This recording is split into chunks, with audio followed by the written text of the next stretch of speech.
আজকে যে ঘটনাটি বলবো সেটা একদম সত্যি ঘটনা। আমার চাচা জীবনে 2 বার ভয়াবহ এরকম ঘটনার মুখোমুখি হয়েছেন। প্রথম ঘটনা, এবং এই ঘটনার পর চাচা মোটামুটি সুস্থ হলে পুরোপুরি সুস্থ বিশ্বাস করা না করাটা আপনার ব্যাপার। এবং দ্বিতীয় ঘটনার পর থেকে মৃত্যু অবধি সে সবসময় অসুস্থই ছিল। সরি, অনেক কিছু বলে ফেললাম, এবার ঘটনায় আসি। আমাদের গ্রামের একটু বর্ণনা দিই। গ্রামটা ঢাকা খুলনা হাইওয়ের পাশ দিয়ে, আমাদের গ্রামের ভেতর দিয়ে, অন্য গ্রামের ভেতর দিয়ে, আবার ঢাকা খুলনা হাইওয়েতে গিয়ে মিশেছে।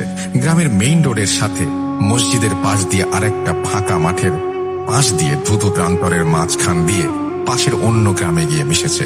তখনকার গ্রামের রাস্তা ছিল কাঁচা, বৃষ্টির দিনে কাদা জমতো রাস্তায়। চাচারা 2 ভাই, করিম ছোট চাচা, বড় ভাই বিয়ে করে রাস্তার পূর্ব দিকে বাড়ি করে, এবং করিম চাচা বিয়ে করে রাস্তার পশ্চিম দিকে রোড থেকে 60-70 মিটার দূরে বাড়ি বানায়। তখন ওই জায়গা ছিল বন জঙ্গল। সেগুলো পরিষ্কার করে 2 ভাইকে বিয়ে করিয়ে দাদা তার বাড়ি থেকে 1/2 কিলোমিটার দূরে তার একটা ফাঁকা জায়গায় 2 ছেলেকে 2টা বাড়ি করে দেয়। আশেপাশে একটু দূরেই একটা বাড়ি ছিল, বাকি সব জায়গায় ফাঁকা। বাড়ির পেছনে যতদূর চোখ যায় ফাঁকা জায়গা। এবার আসে আসল ঘটনায়।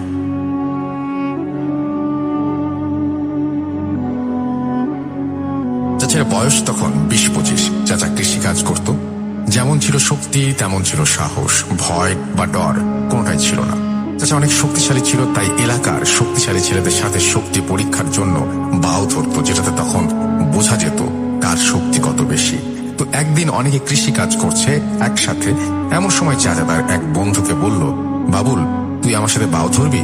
তোকে এখানে এলাকার মানুষ অনেক শক্তিশালী পুরুষ বলে, আমার সাথে বাও ধরবি? বাবুল হেসে উড়িয়ে দেয়, আবার ভয়ও পায়, কারণ চাচা অনেক শক্তিশালী এবং ডান পিটে।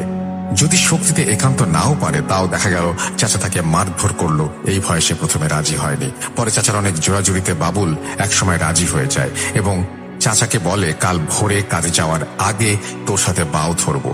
বাবুলও রাজি হয়ে যায়। যেখানে তারা কাজ করছিল ওইখানে ছিল একটা বড় পুরনো তাল গাছ। তো যেই কথা সেই কাজ। ওই দিন কাজ সেরে বাড়িতে চলে গেল তারা। চাচার নতুন বিয়ে হয়েছে। চাচা একটু নিচু জায়গায় পাশ থেকে মাটি কেটে উঁচু করে সেখানে বাড়ি করেছে, এবং সেখান থেকে মাটি কেটেছে, যেটা একটা বড় পুকুরে পরিণত হয়েছে। সেই পুকুরে চাচা চাচি সহ আশেপাশের লোকজন গোসল করত। পুকুরটা ছিল বাসার সামনে উঠান, এবং উঠান ঘেঁষে সেই পুকুরের অবস্থান। সময়টা ছিল বৃষ্টির সময়। ওই দিনে মোটামুটি বৃষ্টি, কিন্তু রাতে আকাশ পরিষ্কার হয়ে যায়। তখন চাঁদের আলোয় বাইরে তাকালে পরিষ্কার সবকিছু দেখা যায়।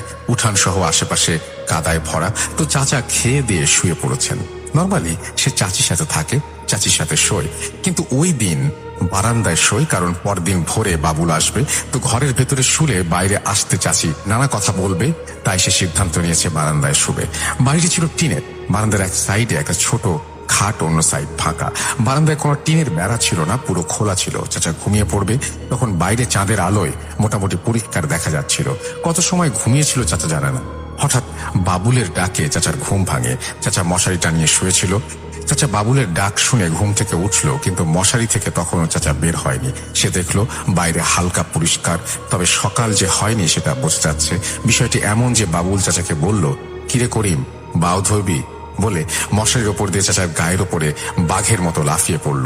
চাচা তখনও বুঝতে পারেনি যে ফজরের আজান এখনো হয়নি। চাচা মনে করলো, বাবুলের মতো লোক আমার বাড়ি এসে আমার উপর লাফিয়ে পড়লো, ওকে আজকে আমি বোঝাবো কার কত শক্তি। এই বলে চাচাও বাবুলকে জড়িয়ে ধরলো।